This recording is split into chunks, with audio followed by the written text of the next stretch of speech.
And this came out of a conversation last night I had with my nephew, my brother, and my father. Because we like to debate basketball all the time. Let's do it. They even come on the podcast once in a while, too, also. Let's do it. I said last night on FaceTime that, shout out to my nephew Elijah, of course. I said on the podcast that I don't think Luka Doncic will ever win an NBA title. And I said, my reasoning for that was, I said, look at the landscape. So right now, Luka's what? This is year 8? I think? Year 8, 7 to 8, whatever it is. If you forecast the next 5 years in the NBA, and look at all the ascending teams currently, OKC is going to be down for a while. San Antonio, ascending. Denver's still really good for the next 2-3 years because of Jokic. Even in the East, you still have decent teams there that I would think are on level or better than LA. The Knicks are still pretty good a couple of years. Boston should be back. Indiana will be better once you get Hallie back. Those teams those teams I mentioned are either on level or better than LA.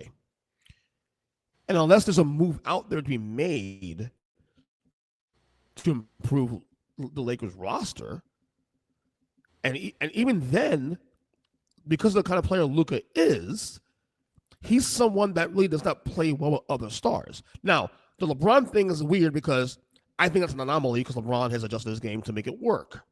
But most stars don't play well with Luka. In fact, Luka's the kind of guy that you need to build around the same way you build around James Harden in Houston, the same way you build around Olajuwon in Houston. But rather than having another type A or even a B plus player, you need a roster of really intelligent basketball players around Luka. The problem is these teams now in the league currently that I just mentioned, to me, are either clearly better or at least on level. And I don't see a move being made in the next couple of years that's going to shift that conversation. Am I nuts for saying that, Denny Blanco? The floor is yours. NBA whisperer Denny Blanco, a.k.a. The Sauce. The Sauce now? NBA whisperer, a.k.a. The Sauce. Yes, I agree with the synopsis not bearing a trade. As constructed right now, obviously trades happen and so forth. But even with a trade, 5 years down the line, I'm sitting back watching this OKC team and how loaded they are with talent.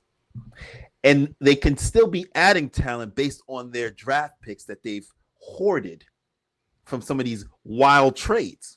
Mm-hmm. The Nuggets are better than the Lakers. Clearly. The Rockets are better than the Lakers. Clearly. The Spurs are better than the Lakers. Do I see any 3 of those teams in the next 3 to 4 years taking a step back? No. They're going to get better or maybe make a Denver. trade. Maybe Denver because of Jokic's age. That is it. Maybe Denver. Yeah, they could always. I mean, but think about other than Jamal Murray, Cam Johnson. I mean, you got Braun, who's young.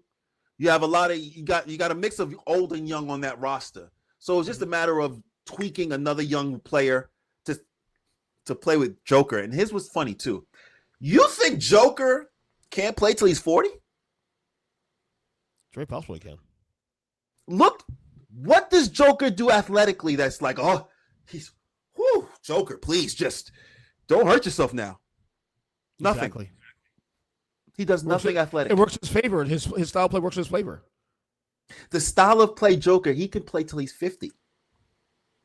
A big man that can shoot the 3, shoot the mid-range, can post, can pass out the post, shoots free throws. He can play till he's 50.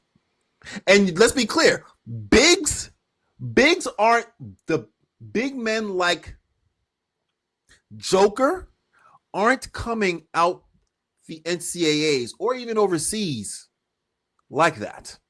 It takes some time to develop, 4 or 5 years. By that time, Joker would have been retired and done, right? But the bigs that are coming in don't have his skill set. None. Even he took a couple of years to become who he was. My point exactly. 3 or 4 years for him to get I got to lose some 60, 70 pounds.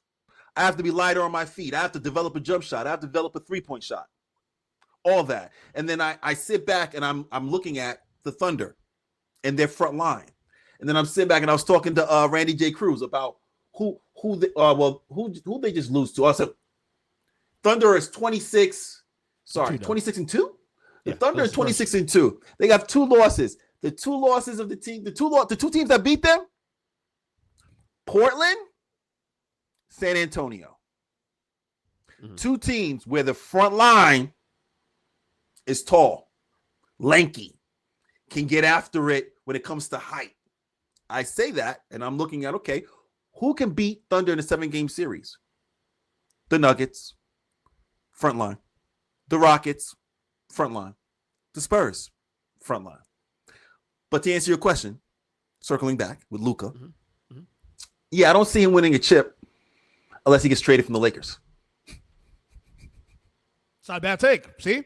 Not a bad take at all. Unless he gets traded from the Lakers. And by the time he gets to, and using my 5-year theory also, by the time he gets to the end of the 5 years, he's now year 13. Not saying he won't be getting any better, because he could be like Jokic too. Also, his game also it is okay because he still shoot the ball, number one, and he still doesn't rely on his skill set.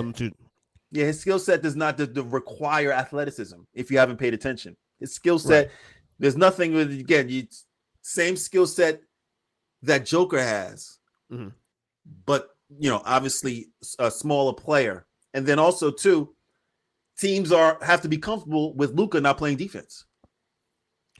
And Jokic does more to basketball than Luka does. He's a great passer too. On top of that, so he gets guys involved. Don't get me wrong. Luka averages a good high 8-9 assists. Don't get me wrong, but both sides of the ball.